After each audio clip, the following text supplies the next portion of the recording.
Boa noite, irmãos. Eu saúdo todos na graça e na paz do Senhor Jesus. Amém. Amém. Você foi moldado para servir a Deus. Deus nos comprou, nos salvou, nos escolheu para o santo serviço. Vamos abrir as nossas Bíblias.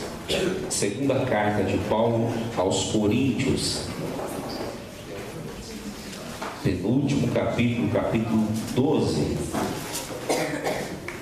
2 Coríntios, capítulo 12, a partir do verso de número 11. E diz assim: tenho me tornado insensato, a isso me constrangestes. Eu devia ter sido louvado por vós, porquanto em nada fui inferior a esses tais apóstolos, ainda que nada sou. Pois as credenciais do apostolado foram apresentadas no meio de vós, com toda a persistência, por sinais, prodígios e poderes miraculosos. Porque em que tendes vós sido inferiores às demais igrejas, senão neste fato de não vos ter sido pesado, perdoai-me esta injustiça.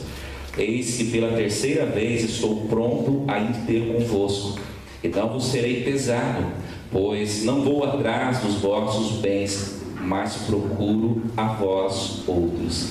Não devem os filhos entesourar para os pais, mas os pais para os filhos. Preste bastante atenção no verso 15. Eu de boa vontade me gastarei e ainda me deixarei gastar em prol da vossa alma. Se mais vos amo, serei menos amado. Pois seja assim, eu não vos fui pesado, porém sendo astuto vos prendi com dolo. Porventura os explorei por intermédio de algum daqueles que vos enviei. Roguei a Tito e enviei com ele outro irmão. Porventura Tito vos explorou? Acaso não temos andado no mesmo espírito?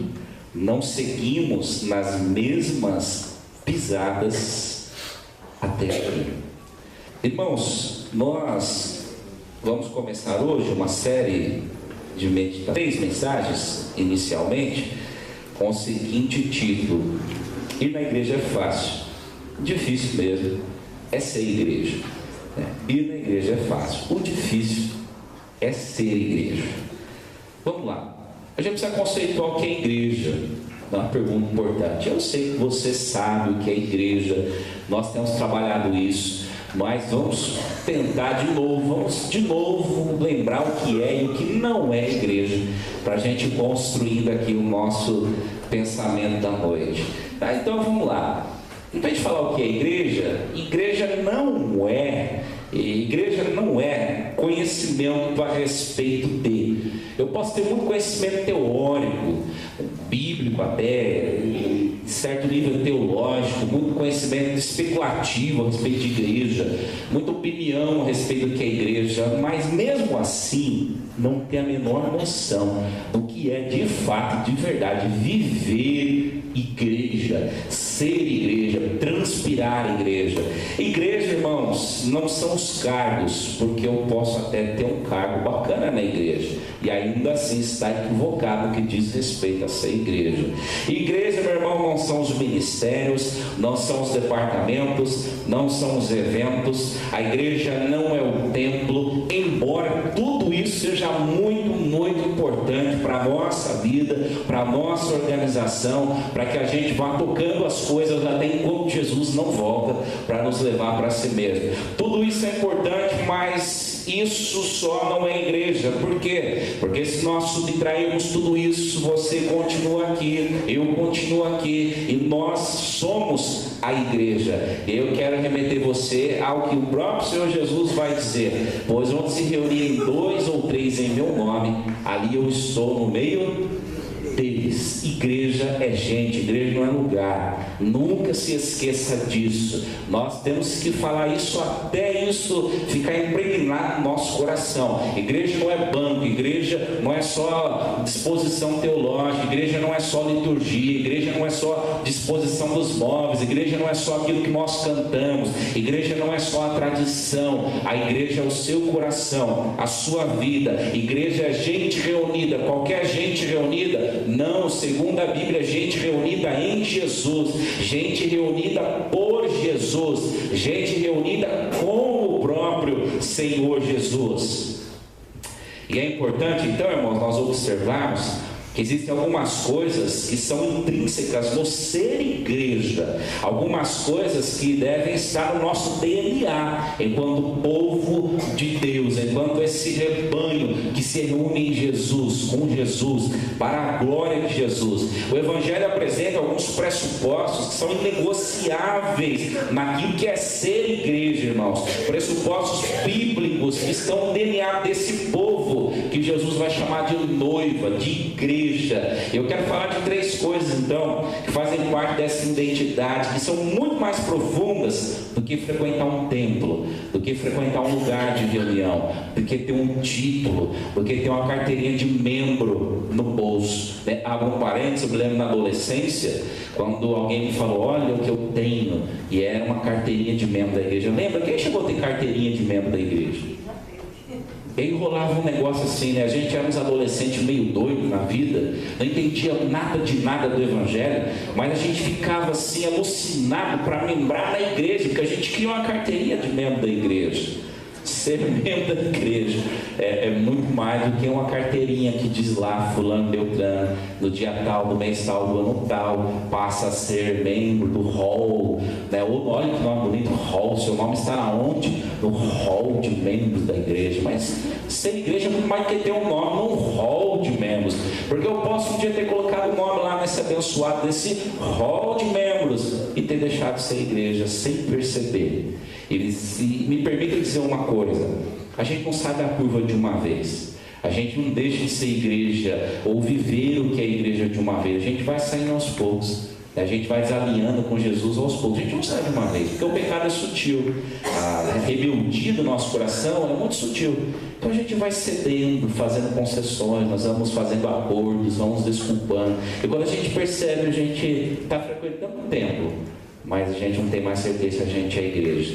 E aí são 3 coisas importantes que pressupõem ser igreja: comunhão, missão e serviço. Exatamente os 3 últimos propósitos que a gente aprendeu nas nossas leituras da apostila e do livro. Eu vou falar dessas 3 coisas nesses próximos 3 domingos: comunhão, missão e serviço. Ser igreja pressupõe comunhão, não dá para ser igreja sem comunhão.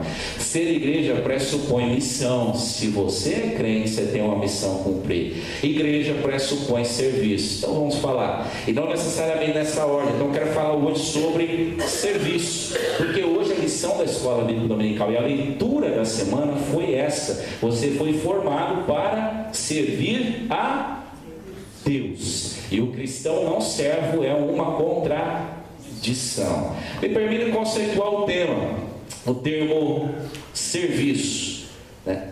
Na Bíblia, meu irmão, serviço e ministério são termos equivalentes, e o Novo Testamento usa esse termo ministério, que significa literalmente serviço, para descrever 3 coisas. O mesmo termo que vai definir é o contexto. Primeiro, a Bíblia fala de ministério, de serviço, para designar os cargos e as funções exercidas na igreja. Então aquilo que os irmãos faziam desde a igreja primitiva, ocupavam ministérios, exerciam funções na igreja. Num segundo momento, o Novo Testamento usa a mesma expressão para designar o ministério dos apóstolos, falar do ministério específico do apostolado, aqueles que foram separados, escolhidos para pregar, para se dedicar à vida de ensino, à vida de oração, para reproduzir o ensino do Evangelho, que a gente sabe, até o final do primeiro século foi de forma oral, era uma tradição que era ensinada, passada, não era escrita. Com o final do primeiro século, então, que vão começar a escrever, e vai lá os escribas, os copistas, etc. Mas o apóstolo tinha esse ministério, ele sentava ali a galera e ia ensinando: olha, Cristo fez assim, Cristo ensinou assado, Cristo nos deu este exemplo. Mas no terceiro momento, essa palavra no Novo Testamento é sobretudo o termo ministério é usado para indicar o dever de todos os fiéis que estão a serviço uns dos outros. Quando a Bíblia diz serviço, ministério, a Bíblia está falando, o Novo Testamento está falando desse ato, onde eu sirvo o meu irmão, para que o meu irmão cresça em Cristo Jesus, onde o meu irmão se volta para mim, e a partir de Cristo me serve, para que eu cresça em Cristo Jesus. Quando a Bíblia fala de ministério, então se construi essa ideia, moderna principalmente, de que ministério é algo do ministro ordenado. Para muitos cristãos, quando se fala, olha, o ministério remete ao pastor, o ministério remete à pastora, remete ao presbítero eleito, ao diaconato, ao presbiterato. Não, o ministério diz respeito, irmão, a esse movimento que Deus espera que toda a igreja faça, é esse movimento que nós caminhamos na direção uns dos outros, servindo uns aos outros, para que nesse servir mutuamente a gente cresça, nós nos fortaleçamos, nós ganhamos, possamos criar vínculos, raízes.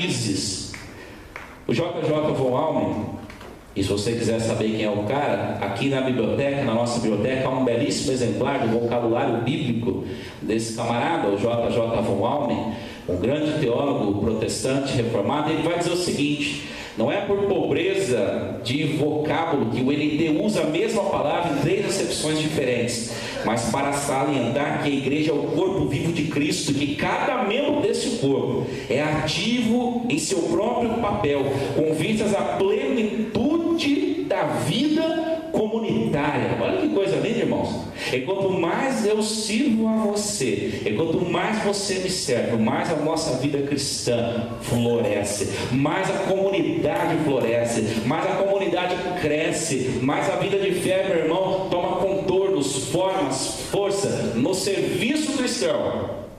E aí a grande tragédia é que milhares e milhares de igrejas vão morrendo, porque milhares e milhares de crentes se recusam a servir. Se Deus pensou a comunidade de forma que a comunidade existe, e o serviço, meu irmão, traz vida à comunidade, como nós podemos ser crentes que não servem? Como eu posso ser crente, um crente não servidor? Como eu posso ter um coração não consagrado ao serviço, um coração não voltado ao meu irmão, para que o meu irmão cresça? Não existe vida cristã sem a realidade do serviço. Nós somos criados para servir. Nós somos chamados por Cristo para servir. Nós somos, meus irmãos, salvos para servir. O chamado da salvação é o chamado do serviço. Efésios 2:10, Ele nos criou para que fizéssemos as boas obras que Ele já havia preparado para nós. Um cristão não servo é uma fraude. Um cristão não servo é uma incoerência viva. E aí nós vamos orar então para Paulo, e vamos aprender com Paulo. Porque, meu irmão, Paulo diz algo extraordinário nesse texto. Eu, de boa vontade, vou deixar gastar, vou me doar, vou, meu irmão, servir, para que vocês continuem crescendo em Cristo Jesus. Vamos ao texto. O contexto maior desse finalzinho da carta de Paulo. Aliás, um contexto mais ou menos que vai permear toda a carta. 2 Coríntios, meu irmão, é uma grande defesa de Paulo perante os irmãos de Corinto. E principalmente nos últimos capítulos, onde Paulo vai aprofundar esse tema. O que estava acontecendo?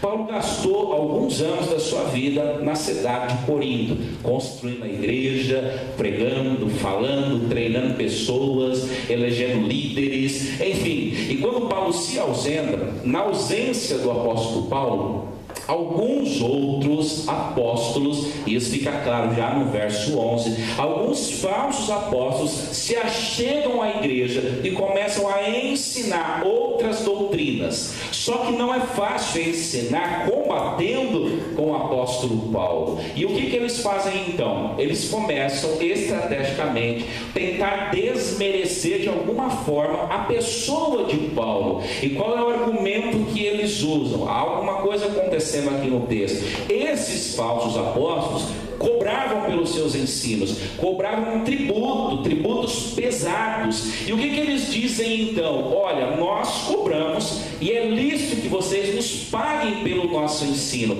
Paulo não recebeu porque ele mesmo sabia que não era digno, ele mesmo tinha consciência de que aquilo que ele ensinava não era digno de confiança. E aí o tom da conversa começa assim, Paulo dizendo: olha, eu sou diferente desses apóstolos que estão aí, será que eu não sou igual a eles? Eu já provei que o meu apostolado é verdadeiro, está aí no verso 12 e 13, com sinais, maravilhas, coisas extraordinárias. Porém, em uma coisa nós somos diferentes: eu não fui pesado para vocês. O que Paulo está dizendo é: eu não aceitei o dinheiro de vocês. E Paulo vai deixar claro a partir do verso 14, 15, 16, 17 o porquê que ele não aceitou o dinheiro. Não que ele não tivesse direito, mas porque a relação de Paulo com os irmãos de Corinto não era baseada no interesse financeiro, era baseada numa relação de amor paternal. Paulo vai dizer que, olha, não é lícito o pai ajuntar para os filhos. Paulo está dizendo: a minha relação com vocês é além do material. O meu interesse não é o material de vocês, mas como um pai espiritual que eu sou, o meu interesse é o progresso de vocês na vida cristã. O meu interesse é que vocês cresçam no evangelho que eu já preguei para vocês. Mas se o problema é dinheiro, então a próxima passagem por aí, eu aceito a adoração de vocês, a doação de vocês. E aí no verso 15, Paulo vai encurtar a conversa dizendo assim: queridos, ainda que vocês não tenham me defendido, Paulo vai dizer isso no verso 11, ainda que vocês já estejam esquecendo tão rápido a forma que eu me portei no meio de vocês, os sinais que Deus operou, demonstrando que o meu evangelho é o evangelho de Cristo, que a minha pregação é de Cristo Jesus, eu ainda assim vou de novo até vocês, e de boa vontade eu vou continuar servindo vocês, de boa vontade eu vou continuar me doando por vocês, de boa vontade eu vou me deixar gastar por amor a vocês, porque eu amo vocês, e o meu intuito é que vocês cresçam em Cristo Jesus.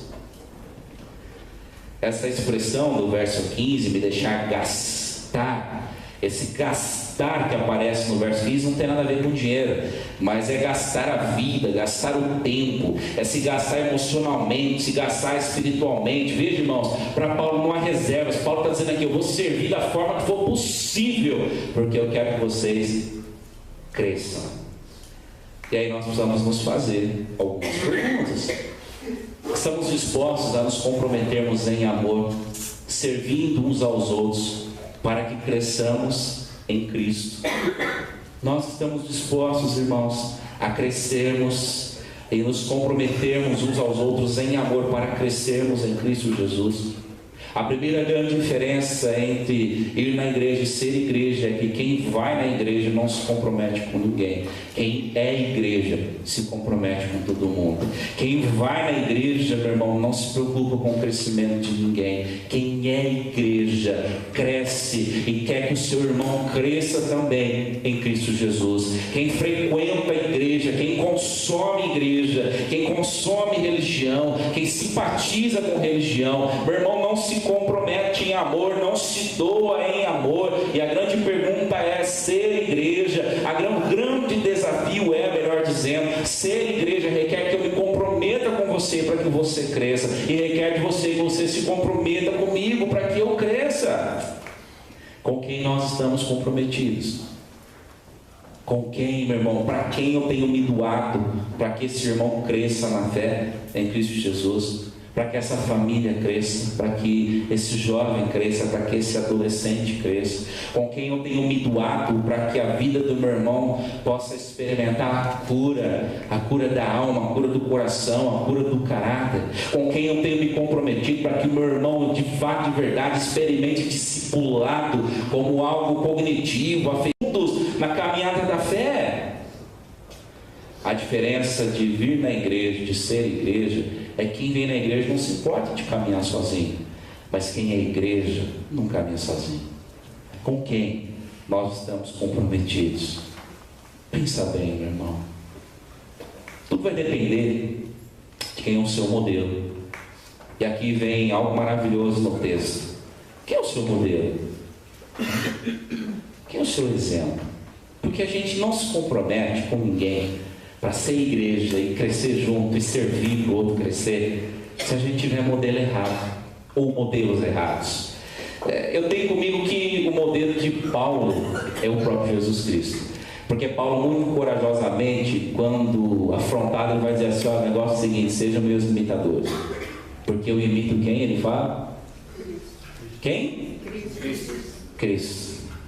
Você só vai ser disposto a servir, a doar-se, a se comprometer em amor, somente na medida, irmão, em que você seguir os mesmos passos de Jesus. O nosso exemplo máximo é Jesus, irmão. Por isso Filipenses 2, 3 a 8, o texto que nós já lemos, vai dizer: meu irmão, imite a Jesus Cristo, tenha o mesmo sentimento que houve em Cristo Jesus, e de se esvaziar-se, o de assumir forma de servo, o de se doar até a morte, morte de cruz. Aquele, meu irmão, que era tudo e se fez nada, aquele que tinha toda a glória e se humilhou de todas as formas, aquele que podia exigir tudo, mas não exigiu nada, para que outros fossem servidos na sua morte. O nosso exemplo é Deus. Cristo, meu irmão, vai propor para mim e para você esse paradoxo. A vida cristã é esse paradoxo, na qual você se doa para que você seja completo, na qual você, meu irmão, abre mão de você mesmo, para que no outro você encontre também sentido de ser, para que, meu irmão, na vida do doar-se você encontre o sentido do amor, da esperança, da fé. Mas o modelo precisa ser Jesus. E quando eu olho para Paulo, eu vejo que é alguém que abriu mão de tudo, assim como Jesus. Irmão, lembra o currículo de Paulo? Paulo foi perseguido em Damasco, rejeitado em Jerusalém, esquecido em Tarso, apedrejado em Listra, açoitado na cidade de Filipos, escorraçado em Tessalônica e Bereia, foi chamado de impostor em Corinto, foi preso em Jerusalém, enfrentou um naufrágio na viagem para Roma. Meu irmão, salvo do naufrágio, vai para a ilha de Malta, é picado por uma serpente, é novamente levado como escravo para Roma e, segundo as tradições, é flagelado em Roma. Deram um fim tão bem dado em Paulo que nem os livros históricos sabem o que aconteceu com Paulo. Ele simplesmente desaparece sobre a ilha de Nero, desaparece. Eu não sei você, mas na primeira pedrada, na primeira rejeição, na primeira açoite, eu não sei se eu tinha parado com esse negócio. Falando, não, chega, não, já deu. Já apanhei, chega. Mas o homem é escorraçado, está lá. O homem é apedrejado, está lá. O homem sofre naufrágio, está lá. O homem é picado por uma víbora, está lá. O homem é rejeitado pelos seus, está lá. O homem é caluniado, está lá. Meu irmão, só posso concluir que Paulo segue a medida de Cristo. Não importa o que façam comigo, que tirem a minha própria vida. Eu sou servo.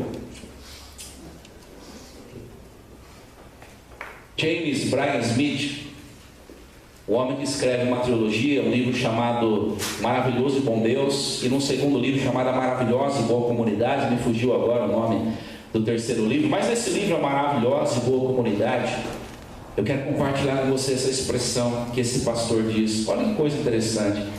O exemplo de Jesus se torna o nosso exemplo, não apenas porque queremos imitá-lo e obter o seu favor.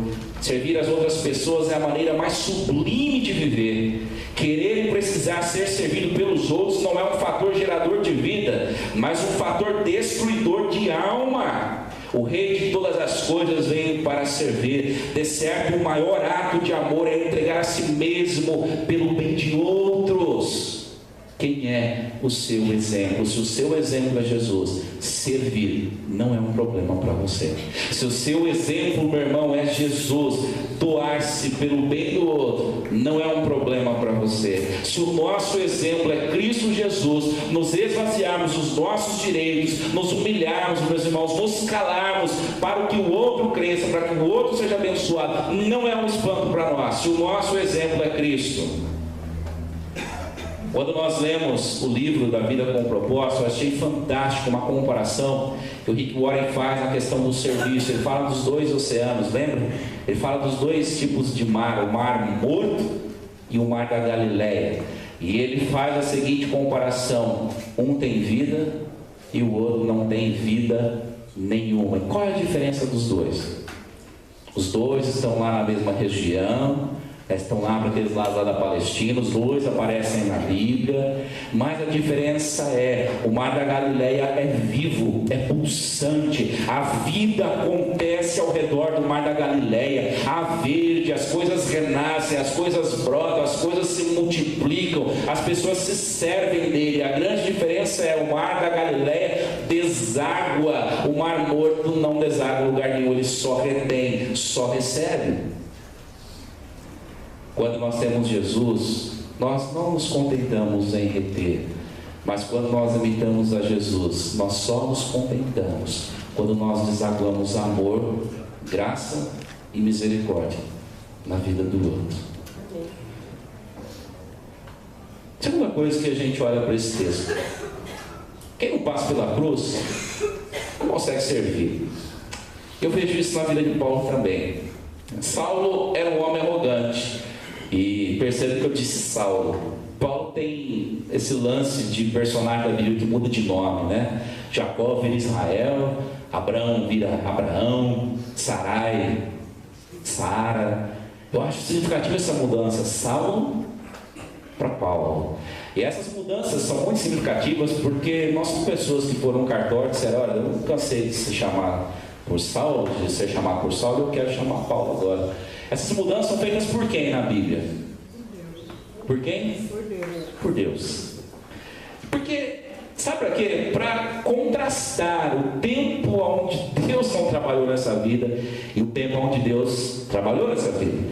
E o tempo onde Deus não trabalhou na vida de Paulo, ele era Saulo. Saulo era um homem arrogante, cheio de si, violento, se achava religiosamente perfeito. Paulo matava os cristãos não por um simples ódio, mas era um ódio desencadeado por zelo religioso. Lembre-se que Paulo, falando de si mesmo, ele é judeu, de alta linhagem. Ele era, meu irmão, criado aos pés de Gamaliel, um grande mestre do judaísmo. Ele era fariseu, ou seja, membro do Sinédrio. Era um homem de uma superposição na religião judaica. E a religião judaica olha para o cristianismo nascente e diz assim: esses homens são uma ameaça para a nossa religião, porque a nossa religião diz que há um só Deus, intocável, meu irmão, transcendente. E vem aqui um homem, filho de José e Maria, diz que é Deus também, a gente mata ele e preserva a nossa religião. Paulo entendia que dizer que Cristo era Deus era a pior ofensa que alguém podia fazer para o judaísmo, porque o judaísmo se baseava em cima deste alicerce: há um só Deus,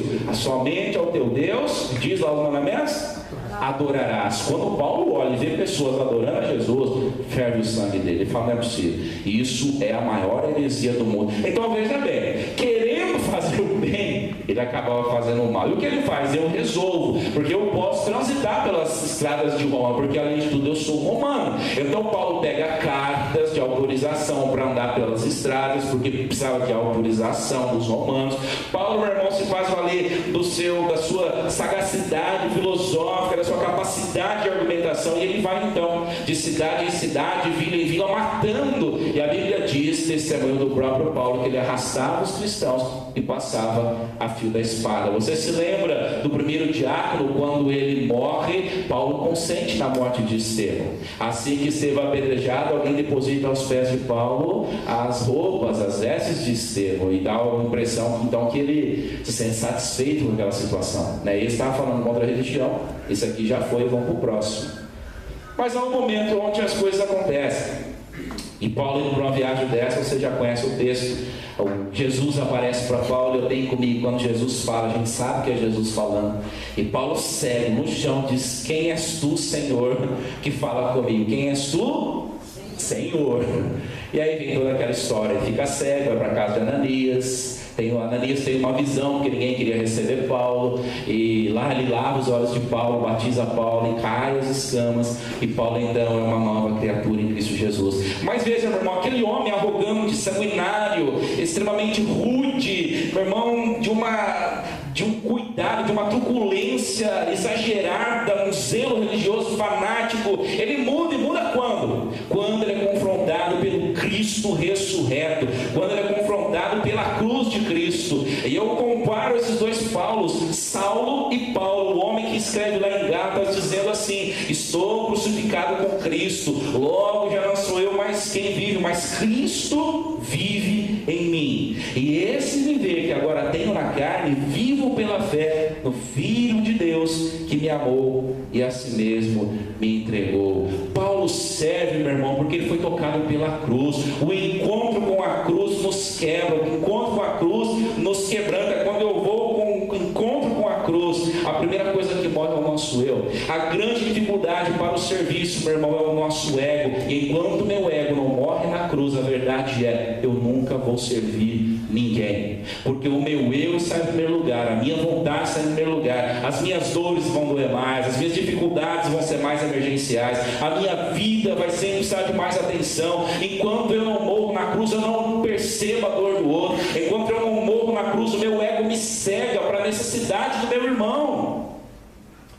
Por isso Saulo não estava disposto a se doar, mas Paulo, aquele que é quebrado na cruz em 1 milhão de pedaços e refeitos em Cristo Jesus, esse vai dizer: olha, irmãos de Corinto, ainda que vocês não me defendam, ainda que todo o tempo que eu passei com vocês não tenha valido de nada, eu vou voltar aí, eu vou me doar o quanto for necessário, para que vocês entendam o que eu preguei para vocês e vivam para esse Deus que eu preguei para vocês.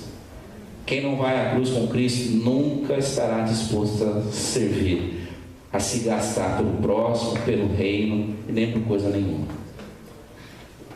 Será que nós temos passado pela cruz diariamente? Quando o teu ego, irmão, for empecilho para o serviço, faz ele voltar para a cruz. Outra coisa que o Rick Warren diz lá no livro, me desculpe ficar citando o livro, porque como a gente está lendo todo dia, ele diz assim, que eu e você somos sacrifícios vivos. E o problema do sacrifício vivo é que ele teima em sair de cima do altar. Então você põe ele lá, né? Agora eu vou fazer a vontade de Deus. Você descuida um pouquinho, opa, cadê? Escondeu. Aí você pega ele de novo e fala: vem aqui, ego, calma, põe aqui, vai ser só um golpe. Você dá uma distraída de novo, cadê o ego? Guardadinho lá dentro de novo, tomando conta. Tira lá de novo, pega o ego, puxa ele pela orelha, né? Fala: ego, em nome de Jesus, ego, fica aqui que agora você vai ser sacrificado. Aí você descuida de novo, está lá o ego dirigindo a nossa vida. A entrega, meu irmão, não é um momento, a entrega é uma prática. E para nós servirmos, a entrega precisa ser uma prática. Eu preciso falar para o ego, pegar o ego e permitir que Deus o crucifique todo dia lá na cruz. Ego, hoje de novo, você vai morrer lá na cruz. Para que a tua voz não grite mais e o Espírito Santo fale no meu coração. E eu sirva o meu irmão e a minha irmã em Cristo Jesus. Ego, hoje mais uma vez, o sangue de Jesus vai banhar você lá na cruz. E eu vou ouvir a voz de Deus e vou servir em Cristo Jesus. A nossa grande dificuldade, meu irmão, é que o nosso ego muitas vezes ainda é o Senhor da nossa vida, da nossa história, da nossa caminhada. E os nossos olhos não se voltam para o serviço cristão. Ao contrário, nos tornamos críticos da igreja, críticos dos irmãos, críticos até do próprio Deus. Deus, tu não me ouves. Deus, tu não me vês. Deus, tu não me dás. Deus, tu não me atendes. Deus, porque sofro. Deus, porque quanta demora na minha oração. Deus, porque comigo que você é tão bom, justo, cheiroso, bonito, maravilhoso crente. Deus, por quê? Quem é o teu modelo? Aonde está o teu ego? Crucificado ou reinando? Paulo não precisava provar mais nada, o ministério dele já tinha sido completo, mas ele não se dá por satisfeito, e ele volta e diz: eu vou voltar e vou me gastar um pouco mais. Às vezes nós nos damos por satisfeitos com muito pouco, e nós nos desculpamos: talvez um dia, lá em 1980 eu fiz algo lá para servir o meu irmão. Mas lá, irmão, lá, o serviço cristão é exigido de nós todos os dias, a toda hora, a todo momento. Nós temos servido em Cristo Jesus. Pensa um pouco. Ir na igreja é fácil, difícil é ser igreja, porque servir não é fácil, mas servir é o melhor caminho. Que Deus nos abençoe e que Deus nos ajude a sermos igreja, mas não uma igreja de gente sentada, uma igreja que se recusa a servir, mas uma igreja de gente que serve em Cristo Jesus. Eu vou dizer para você, uma das maiores experiências na sua vida vai ser o dia que você disser poucas palavras, porque Deus quer poucas palavras, até mesmo porque no muito falar, a tropeçar, já diz a Bíblia. Deus só quer ouvir o seguinte: eis-me aqui, usa-me a... Parece tão fácil, né? Parece tão fácil. A gente até tenta, né? Eis-me aqui o... Não sei não, peraí, vou pensar direito. Mas Deus só quer ouvir isso: eis-me aqui, usa-me a mim. E o resto Ele vai fazer. E eu vou usar a mesma expressão que eu usei aqui hoje na escola dominical: se prepara, que o dia que você orar assim, Deus vai estragar a tua vida. Em que sentido? Deus vai bagunçar a tua agenda, Deus vai inverter os teus valores, Deus vai te aborrecer bagunçando a sua agenda, Deus vai te aborrecer dizendo para você: esses planos não, os meus são por aqui. Deus vai te aborrecer, não dando o que você tanto quer, mas Deus vai te dar uma vida extraordinária, porque uma vida de servo é uma vida extraordinária, porque Ele foi servo e Ele viveu a vida mais plena que alguém poderia viver.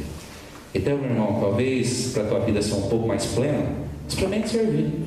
Você experimentou de tudo, você tem carro bom na garagem, não está com a vida plena ainda, experimente ser um pouco mais servo. Está com a dispensa bacana, tem lá um copenhague para comer, está legal, né? Tem uma carninha bacana para comer todo dia, não está legal ainda, experimente ser um pouco mais servo.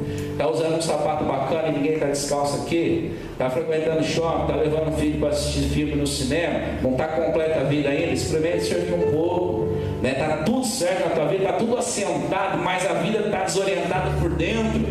Experimenta servir um pouco, você vai entender o que é plenitude de vida, porque o homem que viveu mais pleno no mundo foi o maior servo de todos, o próprio Jesus Cristo. Que Deus nos abençoe em nome de Jesus. Amém?